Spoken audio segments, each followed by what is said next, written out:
All right, we're going to get started today with our panel. Welcome to all those who have joined. This is the Women in International Trade panel on the intersection of agriculture, trade, and climate policy. Any of you who know me, these are two of my favorite topics. Before we get into getting to know our panelists for today, just a couple things to note. As you may have seen, this is in webinar format. So if you have any questions for any part of today's panel, please feel free to submit that question via the Q&A section. It's at the bottom of your screen. So just toggle over that and pop in your question, and we'll see if we'll be able to get to it. And before we meet the panelists, a little introduction of myself. I am your moderator today. This is Cassandra Kubal. I'm Vice President with Michael Torrey Associates and Chair of the WIT Agriculture section. I'm very pleased to be joined today by three fantastic panelists who I'll make some introductions before then we'll move it into learning a bit more about them on how they're engaging on this subject area. First, we have Constance Coleman, is the American Feed Industry Association's President and CEO. She also serves as the President of AFIA's public charity, the Institute for Feed Education and Research. She represents AFIA on international issues, serving on the International Feed Industry Federation's Board of Directors and Executive Committee, as well as the Global Feed LCA Institute's Board of Directors. In 2020, Coleman was appointed to serve on the U.S. Department of Agriculture Foreign Agriculture Services Agricultural Policy Advisory Committee. She previously served as the president and CEO of Farm Foundation, so is very well acquainted for hosting fantastic panels like these. Prior to that role, she served as the U.S. Government Affairs Leader for Dow AgroSciences, Senior Director of Regulatory, Technical, and International Affairs at the Corn Refiners Association, Associate Administrator for the U.S. Department of Agriculture's Foreign Agricultural Service, VP of Agricultural Ecology at the Ohio Farm Bureau Federation, and Extension Associate at the Ohio State University College of Food, Agricultural, and Environmental Sciences. Cassandra, the clearly Ohio State. There we go. There we go. And clearly a schizophrenic resume. So she has a bachelor's degree in agricultural economics and a master's in agricultural economics with an emphasis on international trade and agricultural policy from the Ohio State University. As you can see, well steeped in Ohio background in agriculture. We also are joined by Ann Tutwiler, who is currently a senior fellow at the Meridian Institute. She chairs the Expert Review Committee of the World Benchmarking Alliance Food and Agriculture Benchmark and the Independent Steering Committee of the Water, Land, and Ecosystems Research Program of the CIGAR, if I'm going to say that correctly. She is a senior advisor to the Just Rural Transition, Climate AI, Food Shock Global, and System IQ. She's an ambassador for the Food and Land Use Coalition and for the Food Systems Dialogues. She served as Director of Biodiversity International, an agricultural research organization focused on using and safeguarding agricultural biodiversity to improve nutrition, enhance resilience, and to support the conservation of genetic resources. She was also Deputy Director General for Knowledge at FAO and Senior Advisor on Food Security for USDA during the Obama administration. She has a BA from Davidson College and a master's of public policy from Kennedy School at Harvard. And finally, last not about, and as I move my documents, sorry, we are also joined by Hannah Abu, who is the Director of Corporate Affairs for Nestle. In this role, she leads the government affairs team and shapes Nestle's advocacy strategy. During her career at Nestle, Hannah has helped lead the company through some of its most complicated issues. She has managed a wide portfolio that ranges from labor and supply chain to product labeling and responsible sourcing. Hannah has a long and varied career in public policy prior to joining Nestle, including directing multi-client and trade association political and legislative advocacy, and as a professional staffer for Senate Committee on Agriculture, Nutrition, and Forestry. Hannah received her master's degree in public policy from Georgetown and her bachelor's in international relations from Michigan State University. She's a Michigan native who has called Washington, D.C. area home for over a decade. All right, so let's get into today's topic. As noted, this is about the intersection of agriculture, trade, and climate policy. There's been no shortage of discussions on climate policy developing at all levels, from private sector to the administration, and more than ever, we're seeing it, especially those of us who work in agriculture, in Congress. Something, if you would have asked me just 5 years ago, I don't think I would have said we would be in this very position as we are today. So there's a lot of pieces to this puzzle that I think we're still all trying to figure out, but we have a lot of fantastic experts in the field who are engaging from various positions in this. And we just came out of recently the UN Food Systems Summit, which I know Constance, but I believe others here too have been extremely involved in, as I see all the nods across the panel here. And now we're going to be going into COP26, right? 26 in Glasgow, just around the corner here in November. So no shortage of discussions are going to continue onward on what we're all trying to determine, from private sector to engagement at commitments for not only individually as in private sector, but to our own governments, to globally. So I think this would be really great to understand how, especially because we all eat, we all need to be clothed, and we all need to be sheltered. So no matter what, we need to have food and agriculture, but how are we going to do this in a sustainable method, in making sure that we are able to continue to trade and to do this in a way that fits the needs for the future 25, 50, 100 plus years down the road. So I would love to open it up and give an opportunity for each of our panelists just to provide some opening remarks with regards to this. Before then, I'll have a few questions of my own, and of course, then also take in your questions for a Q&A session. So Constance, if you wouldn't mind starting off, that'd be wonderful. Sure. Thank you very much, Cassandra. You know, I don't know that it would be even remotely possible to separate the climate issue from trade and food and agriculture if we wanted to. When you look at the global agricultural system, we are in a situation where resources are concentrated in particular regions to a large degree. We've got inputs flowing across the globe. I know in the feed industry, as an example, we import a great number of the micro ingredients that go into feed formulations, some of them only available in certain parts of the world and none available here in the North American region. And we're also out there, you know, really shipping a lot of finished feed and finished feed premixes. So it's something that has been top of mind for us, as it is for most of the agricultural system, because of the importance of that trade and those inputs and outputs that we have. So one of the things that I do know that you know, having been in food and agriculture for my entire career and involved in trade for my entire career, it has become a real focus of folks not to just make sure that the quantity of calories get to the people that need it, but the quality of calories as well. And so that's why I think it's so important for us to make sure that trade has a seat at the table when we talk about sustainability or we talk about climate change more specifically. During the UN Food Systems Summit, you know, it was a little bit disturbing, quite frankly, that trade was not more prominently discussed within that conversation, that global conversation. Because when we talk about truly achieving sustainability and properly utilizing the resources we have and minimizing the impact on our environment and on our communities and our economies, a predictable, smooth trading system is one of the most important requirements to being able to do that.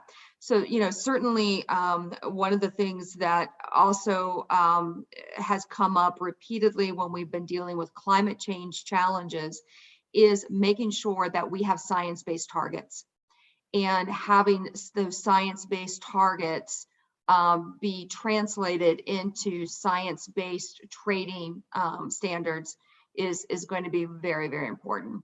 The ability to innovate and be able to have a mechanism for a recognition of the review of those innovations so that we can freely trade those will be one of the key factors in really being able to achieve climate goals in the food and ag space. I work more focused on the animal food industry. And so I work a lot with our colleagues in producing animal protein. And it's no surprise to anyone, animal protein was a controversial topic whenever you talk about climate, because of the perception that methane is such a contributor to greenhouse gases.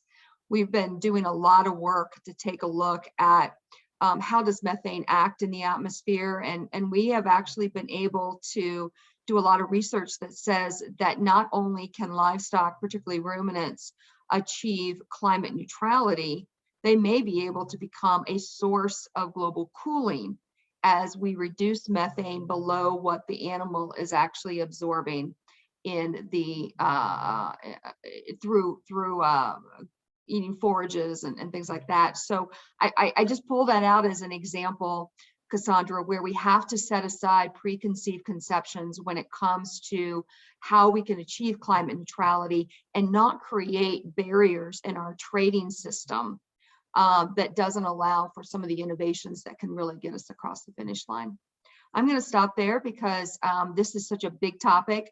I'm eager to see what Ann and Hannah have to say and then get to that Q&A. Sure. Let's go over to Hannah to provide some remarks, and then we'll move over to Ann after that. Great. Well, thank you, Cassandra. I really appreciate being here today and getting to speak on behalf of Nestle. As most of you likely know, we're a large global food and ag business with a really established and longstanding history here in the United States. We have about 30,000 employees across the US with over 52 different facilities. And I think something that is incredibly unique about Nestle as we talk about this conversation on the intersection between trade and climate is that at Nestle, we actually produce about 95% of the products that we sell in the US here in the US. And that includes having about 95% of our raw supply chain actually centered here domestically. However, that extra 5% that we import is a big component and often is products that we do not create or produce here in the United States that, to Constance's points, are often produced in sometimes challenging parts of the world. And so we're not only trying to understand the policy regime in our own backyard, but also trying to understand how our global supply chains intersect with the policy regimes and the governments of other countries around the world where we source from. At Nestle, our purpose really is to unlock the power of food to enhance life today and for generations to come. And for us, this is extraordinarily connected to the issues around climate change. We have priority areas in packaging, in climate, and in particular in ingredients and sourcing. I think one of the areas that I might center my comments throughout this conversation today really do focus on Nestle's responsible sourcing standards, which try to encompass everything from individuals, communities, planets, and people into how we work with our suppliers and the type of standards that we set for where our products come from and where our expectations are. We, like many other companies, have set incredibly ambitious goals for trying to get to net zero by 2050, but having strong concerted efforts to get there much closer to 2030 in a variety of areas. We know when it comes to our supply chains that sustainable food really relies on sustainably produced ingredients, and that sustainably produced ingredients really are connected to traceability. So in 2019, about 66% of our total spend volume was sourced from audited and compliant suppliers. And by 2020, we updated our Tier 1 audits to take into account the the learnings of the past 10 years and have really expanded the scope and the programs to include those KPIs. In addition, about 73% of our total spend in our most important ingredient qualified as responsibly sourced, meaning we'd met some of our main goals. That includes really ambitious and robust sourcing goals around deforestation and going beyond being deforestation free, but actually moving into what we call forest positive. So is trying to have a better impact that goes beyond just not producing or sourcing products that weren't grown on deforested land, but seeing how can we actually influence our supply chains to be having that positive impact. So I will maybe pause there and again, looking forward to diving into the questions. I think there's a lot of places where we could go, be it in the responsible sourcing or talking about how trade intersects with a number of the goals that we've set in our packaging and our recycling components as well.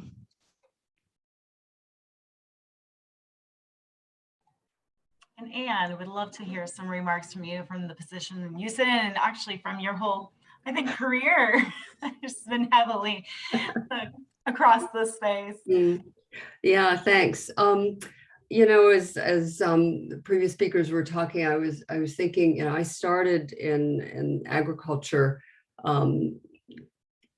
basically getting interested in trade, and met the members of the International Agricultural Trade Research Consortium, and just thought the issue was fascinating, and so economically compelling and politically complex, that attracted me to the issue. And I would say for the first, 20 years of my career, 15 years of my career, I was really deep into trade expertise. I've moved broader, I guess, than that recently. So I don't have the level of expertise maybe now that the other speakers have. But I wanted to reflect back, in the 20th century, we were really focused in the agriculture space on increasing yield. We had famines post-war, even in the developed countries, and the solution seemed to be we just needed to produce more food and be more productive. So a lot of the policy instruments that were put in place at that time, the research that was put in place at that time, was really focused on that sort of core issue of productivity. And I think the conversations that emerged about trade at the time of the Uruguay round and Doha round, which was a little bit later, but was really around those issues of productivity and how we can prevent policies from distorting our trade systems, right? And that was the economic theory, and that was really what was prevailing at the time. If we look now at the 21st century, what we are asking of our food systems is so much more. And, Constance alluded to that, and Hannah also, not only are we looking for sufficient food to feed, the population and get that food to the population, which is key for trade, from the trade perspective, but we're also looking at quality of nutrition. We're looking at reducing the environmental footprint of agriculture, including, of course, the climate footprint. And we're looking at livelihoods. We're asking a lot more of what we want out of our agriculture system than we used to. And I think, again, over the course of my career, the conversation has moved from, trade and distortions to trade and environment, trade and nutrition, global versus local, all of these other complicated issues that we're now having to deal with.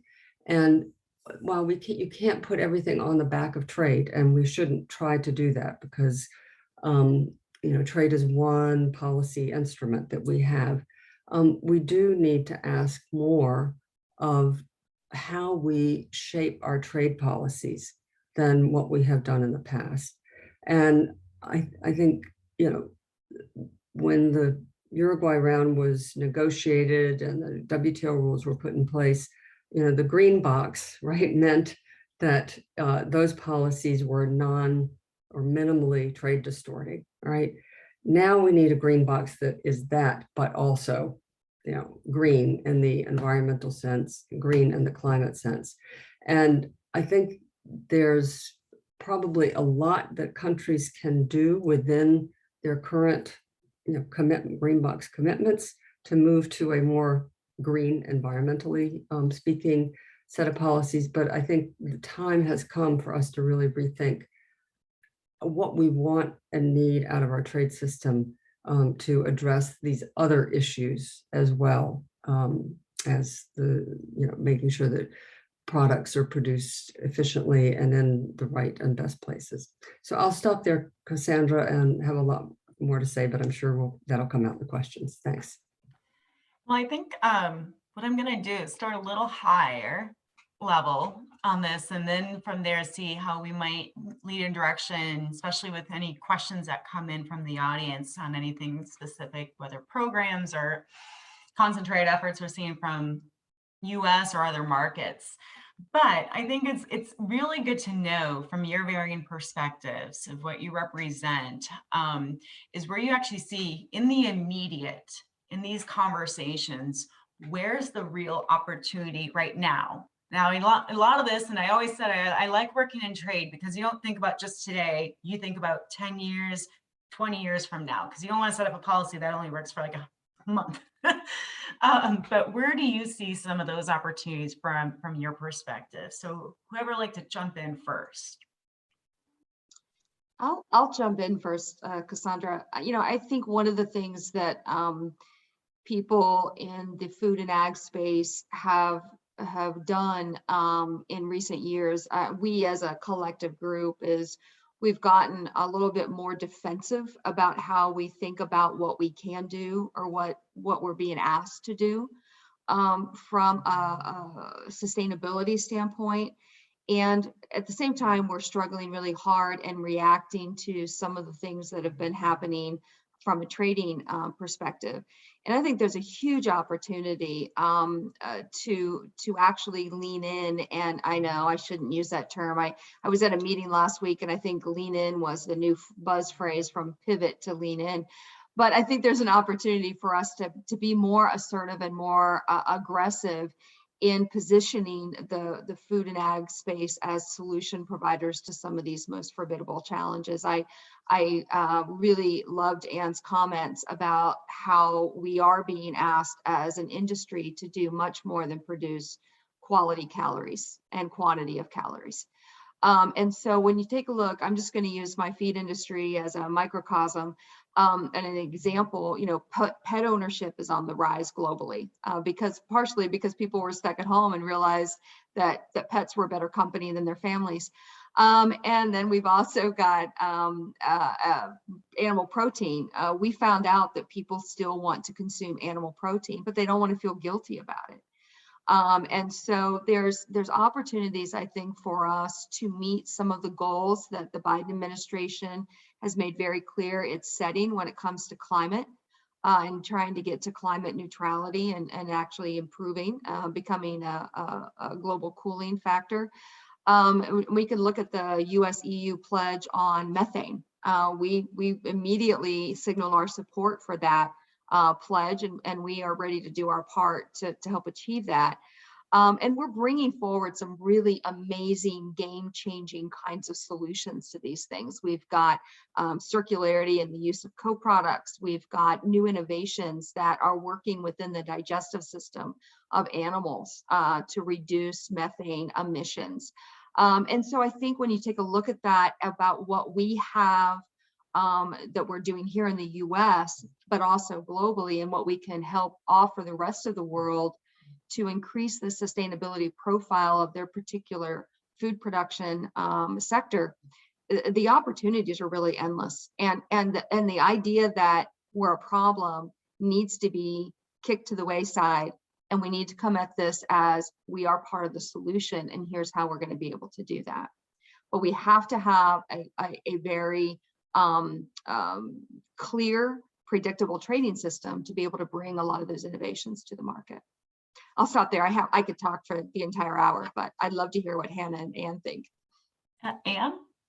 Yeah, thanks. What a great question. So one of the hats that I'm wearing is as Senior Advisor for the Just Rural Transition. And that initiative was launched out of the Climate Action Summit in 2019. And there are many components, but the one that I've been focusing on is essentially repurposing or redirecting agricultural subsidies to support climate, environment, nutrition, livelihood goals. And again, like I said at the beginning, those subsidies and policies were designed to elicit productivity, to elicit more production. And now we need to basically provide, not take away subsidies from the sector. I mean, I think we know the farm sector delivers such tremendous public goods, but the idea is how can we use this 700 billion pot of money to incentivize farmers and incentivize the food system to deliver on these other goods. And there's certainly, I'm also advising the dairy sector right now. There's certainly a need for increased investment to help farmers transition from practices they're using now to more sustainable practices that Constance certainly mentioned. One of the things, answering to Jim's question about productivity, so redirecting subsidies can also help with help producers be more productive in the constraints or within the framework of sustainability. And I think that's a very important concept to raise. The other point I just want to make very quickly, so the Waterland and Ecosystems that I chair has launched the Commission on Sustainable Agricultural Intensification. They just had a briefing this morning. And one of the researchers has looked at over 1 million research papers and done using artificial intelligence, has looked at what that research was about. The amount of research on maize was a circle like this. The amount of research on weather was a little tiny circle like this. And the amount of research on climate was a little bigger than weather, but not by much. And so, the ultimate public good for subsidy use is research. And we need to not only be providing more research dollars, but different research dollars so we can help the sector really come up with more innovative solutions. And I love the fact that the feed industry is working so much on how can we reduce methane. I think that's a tremendous testament to the importance of research and helping us become part of the solution. Thanks. And anything from the perspective in the private sector on this and programs that Nestle is engaging in? Yeah, I mean, I think we could go a lot of different directions on this, but just maybe keying up from what my other panelists have said, I think thinking about the immediate term, at Nestle, we're obviously very happy to see a reentry into the Paris Climate Agreement. And as we lead up into COP26, this refocusing on the 1.5 degree pathway is extraordinarily important. And it's something that really is embedded into a lot of the programs and the commitments that Nestle has made really across its supply chain and in a variety of areas. I'll speak maybe in particular thinking about ingredients, for Nestle, it accounts for about 56% of our US greenhouse gas footprint. So it's not insignificant.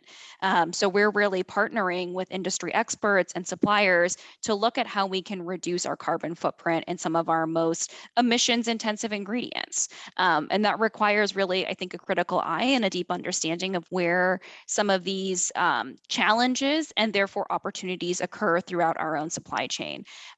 And I'll pick one area just to comment on, Nestle, we're the largest procurer of dairy globally. So this is an extraordinarily important ingredient for us. We see it as, a cornerstone in a lot of the products that we make. But we also know there's room for improvement as we set these carbon emission reductions goals for ourselves. So one of the areas that we're really proud to be partnering in is actually our Dairy Net Zero initiative. So we're one of the first corporate partners partners to join the Innovation Center for Dairy's Net Zero initiative, an industry-wide effort where we're hoping to play a key role in helping the U.S. dairy industry make progress towards greenhouse gas emissions. And this really has to do with individual practices and working very closely with individual suppliers.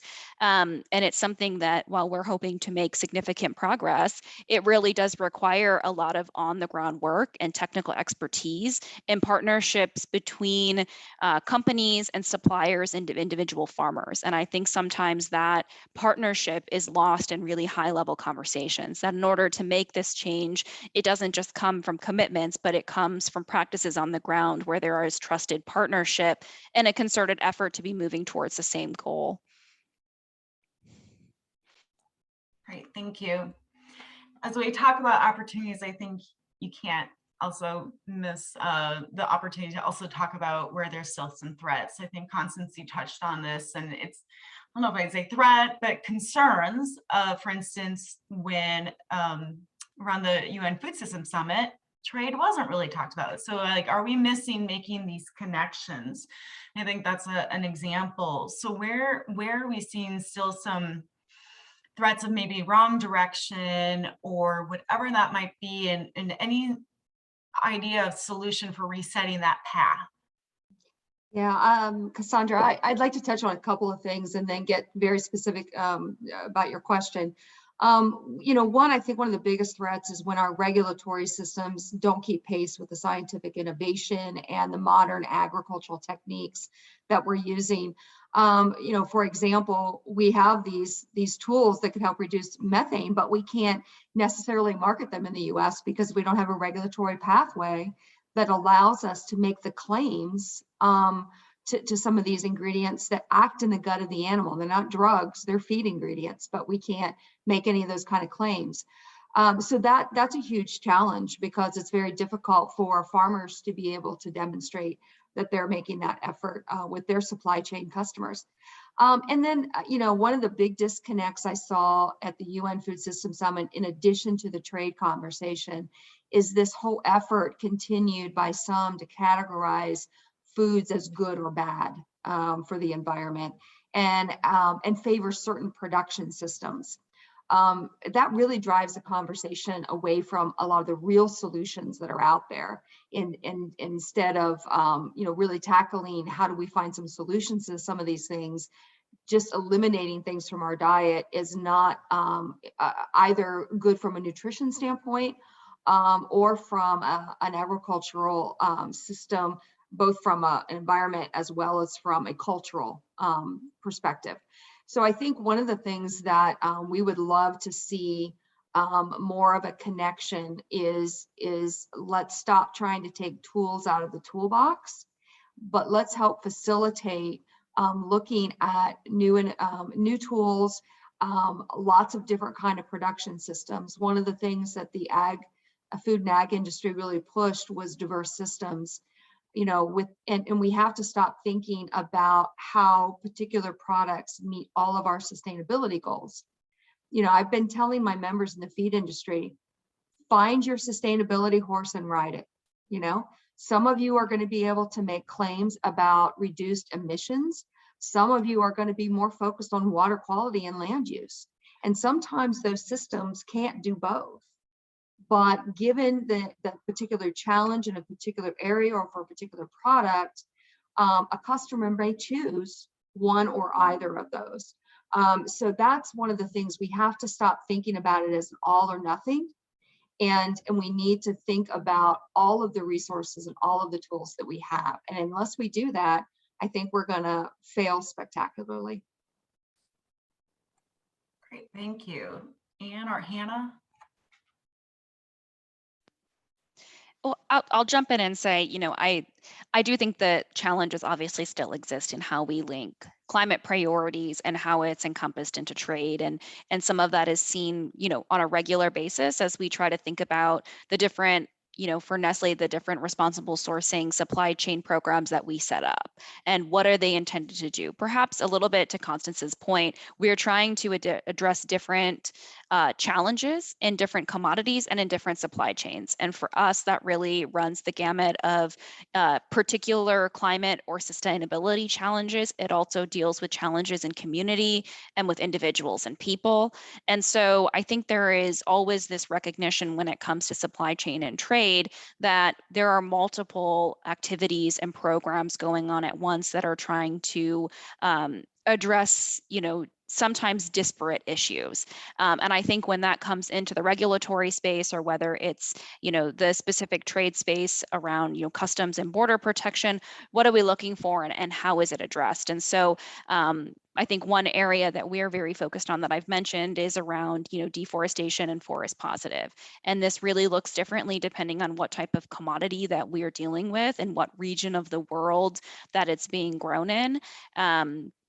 And so I think how we address that into policy, both from a US perspective, but also how it's adopted by our global counterparts, is really important. On the forestry front, we're seeing activities in the US around linking commodity imports to deforestation, but we're also simultaneously seeing efforts to do that in both the EU and the UK. And for a company like Nestle, the question isn't about whether or not we agree with the principle. We do. It's what do these different regulatory systems look like in 3 major markets? And are they in alignment with one another, or do they require us as a company to think about setting up 3 different types of supply chains to meet different market requirements? And so really what we look for in some of these spaces, and one of the challenges we see, is continuity, and an understanding that this really is a role that many of our global trading systems could play if there was the desire to have this type of broader agreement.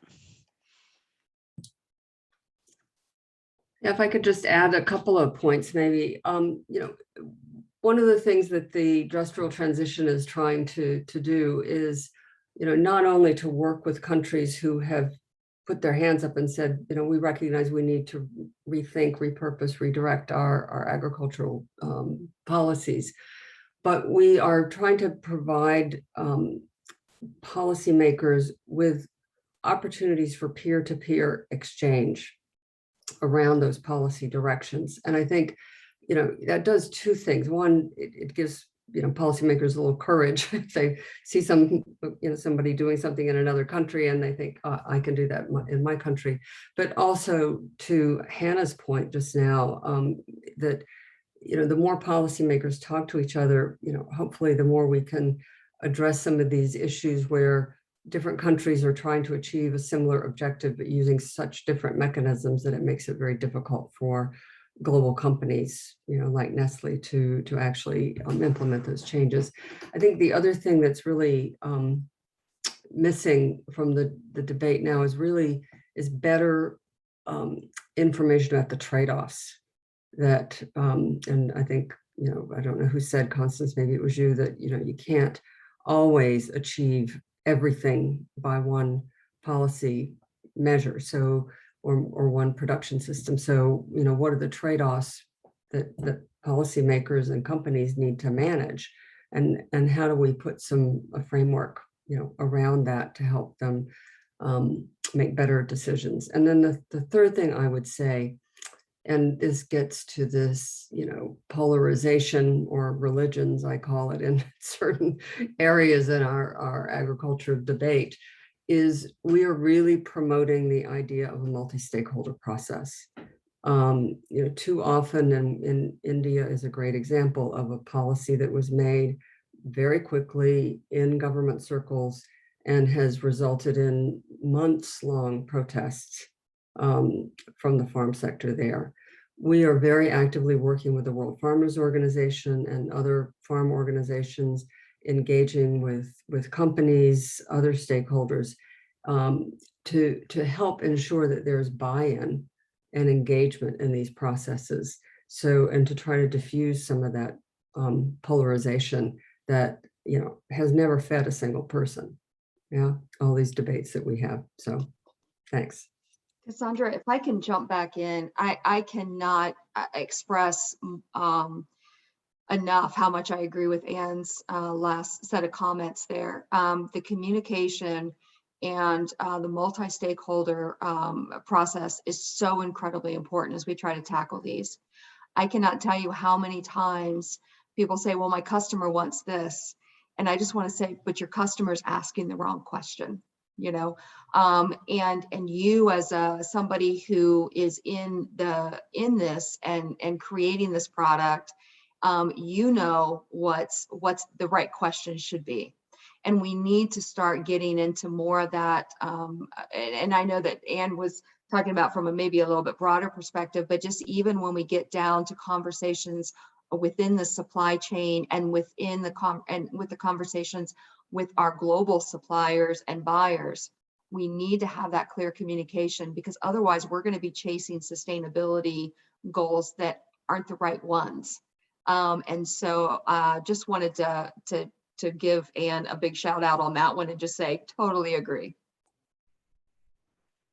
Well, actually, I think this kind of leads into a question or a series of questions that we got from one of our attendees.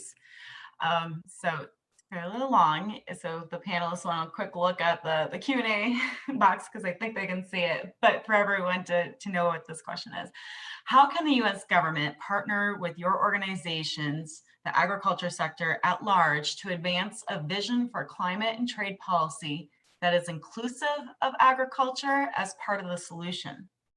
And do you see opportunity in any of the commitments made by the US at the UN Food Systems Summit?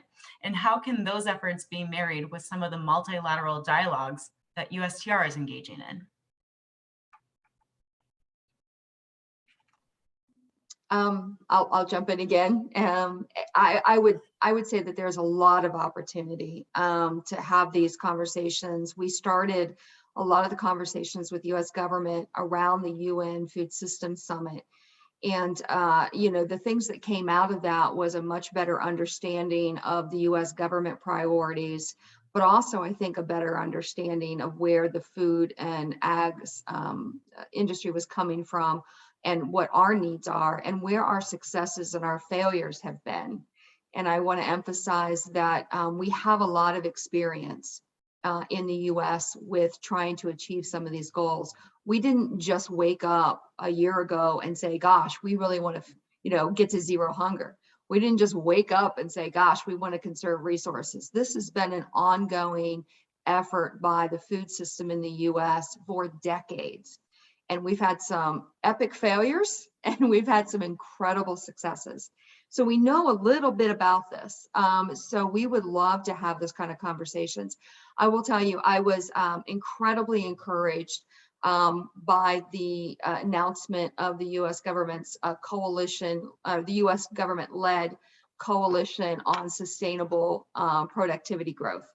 You know, the inclusion of innovation, the inclusion of diverse systems, of not taking anything off the plate, but talking about the way each part of that plate can improve its environmental profile, its contributions to our societies and economy, was incredibly encouraging. And so opening up that avenue for engagement is a wonderful first step. And as the US government talks a bit more about the US food system and its aspirations for that, particularly within the Biden administration, let's find a way to talk about this, because it's not our first day to the rodeo, and we can have some great conversations about it. But we also need to be challenged, and we're willing to be challenged.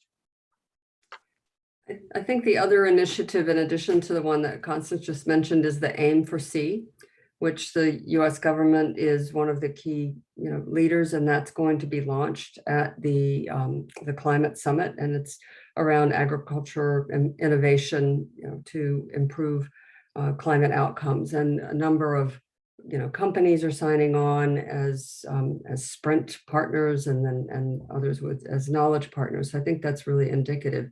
One of the things, and the U.S. government has been involved in some of the working groups that we've been sponsoring under the Just Real Transition.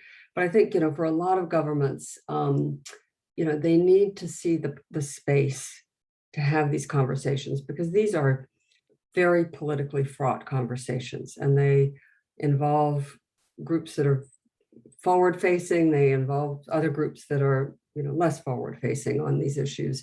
And I think one of the contributions that, we can all make to this dialogue is to open up the space for engaging with some of the groups who are a little more skeptical and maybe less willing to have these conversations about, how do we transform the food sector to deliver on these. And I just want to say one more thing about the just real transition that we often just focus on the agriculture piece, but we really are focused on the justice piece and the sense of equity and no one left behind in the rural sector. Because if we have a transition to a new kind of agriculture system and we displace lots of farmers, we hollow out the rural sector even more than it already is, we will not have succeeded. And so I think this needing to ensure that we still have a vibrant agricultural sector in this as we transition to a more climate friendly agriculture is really, really important, both from an equity point of view, but from a political point of view. I don't know that I have a lot more to add. I think the comments that my fellow panelists made are really spot on. I think maybe the one piece, just thinking about the U.S. government's role and reflecting on the dialogue that's currently going on right now in Congress around climate and the need to incorporate greater policies, greater principles, and greater resources towards addressing climate, and the focus that's going on right now on what that means for the agriculture space, I think is really exciting. I think that there is right now a really concerted effort and understanding that addressing challenges around climate has to be done largely at the farm level, and looking about what that means for individual practices, what that means for thinking about different ways of creating energy and what that means on farm. And so I think we're, ideally having a very interesting and hopefully very productive conversation that will result in legislation. But I think we can't discount how USDA and other US agencies play a role in disseminating that information globally. There are a lot of key programs at both USDA and USAID and in concert with what USTR does that looks at how we link the agricultural knowledge that we have here in the US and what it means for other countries around the world. Then we got a question earlier that linked to the question of the importance of yield and the focus that we'd had on yield, but you really can't separate the conversation that we've been having on yield from what it means from conservation practices, thinking about everything from water quantity and water quality to maybe simple things like pruning, and how these different practices actually result not only in an increase in environmental benefits, but they also have an impact on yield. And having that conversation in tandem, I think, is incredibly important. I think it's a conversation that ag professionals have quite a bit, because it really has to do with on the ground practices and knowledge and expertise. But it's something that I think is usually very much lost when it gets to the 60,000 foot level and understanding what it really means to have farming practices. And at Nestle, we can't really disconnect what those farming practices look like from what they mean for the claims that we make down the line in our global supply chain around sustainability and climate. If we want to ensure that a particular commodity is meeting our responsible sourcing standards, it has to be tracked and traced all the way back to what it means for the on-the-ground production. And that's a combination usually of conservation and climate smart practices mixed with yield, mixed with wage and income, as well as the communities that we're in. So I take that back up to maybe the point of that question is there's a lot of wealth of knowledge that we have in the US, and that is held by our federal agencies. And so just ensuring that we continue to support the programs that not only benefit US farmers, but the programs that really look at what that means for farmers in other places around the globe, for companies like Nestle that are a global supply chain. Thank you. As a reminder to attendees, if you've got questions, please enter them in the Q&A section and we'll certainly get to them. okay, we've touched on a number of things, and where I sometimes gotta like, okay, step back. There's a lot of different elements to this. And also one thing in working with farmer community is realizing, and we talk a lot about this as we've been talking through different bills that have been introduced in Congress, is it's not one size fits all for practices, for metrics, for whatever it might be. But we do see that a lot of this will be driven by metrics too. So taking that into consideration, and how do you apply what's going on in these discussions on these multilateral platforms, and how does that translate over into a trade agreement? Whether it's WTO, whether it's bilateral.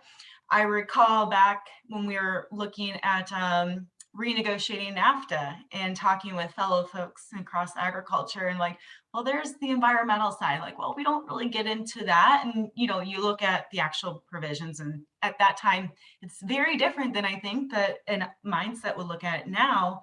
And what we're seeing, at least with the Biden-Harris administration, is definitely they do point out, you know, equity is always going to be included in whatever they want to achieve. Same with climate efforts. So how do we see all this coming together if we're to engage in another form of negotiations, whether it be somewhere in the magically rape here in CPTPP, for instance, or some other agreement opportunity? What are your thoughts? What do you think could come of this from what we've learned so far, especially like Constance, you noted, you know, we kind of have a better understanding of U.S. government position now at a UN Food System Summit. Also, I think industry is starting to self-reflect a little bit more on what they want to see in this. So, okay, that's a lot, but would love to get some thoughts. Anne? Yeah, no, it's interesting. I was just thinking about, you know, when I got started with this International Trade Research Consortium, two of the members of that were Tim Josling and Stefan Tangerman, who came up with the way to measure, you know, producer and consumer subsidy equivalents, which later formed the basis for how the trade negotiations and how the WTO measures, you know, distortions in the trade system. And just to your question about metrics, I mean, we need some serious thought about how we translate the metrics around, you know, climate, environment, et cetera, into a different kind of a conceptual framework that can help guide these negotiations. And obviously, you know, it's difficult to get a handle on what those mean because the contexts are so different in so many different countries. But I don't think it's an unsolvable problem. There are efforts around, you know, measuring greenhouse gas emissions. There's the Global Research Alliance on Greenhouse Gas Emissions in Agriculture, which is looking at this very topic from the perspective of different supply chains. So I think it's doable, but we need some really, you know, serious, committed intellectual effort, probably by more than two people, like happened, you know, in the early 80s, on how we think about these topics. And I just wanted to go back to the question about, you know, that was in the chat from on USTR. You know, when we were working on Feed the Future in the Obama administration, we had a very active whole of government approach. And I think, you know, this may be time to re-engage a whole of government conversation around the trade and climate issues, with bringing in USTR, USDA, you know, but others in the government who need to be part of this conversation, and breaking down those siloed ways of thinking. Cassandra, I'm going to hone in on a very specific example from the feed industry and why we went about it the way we did.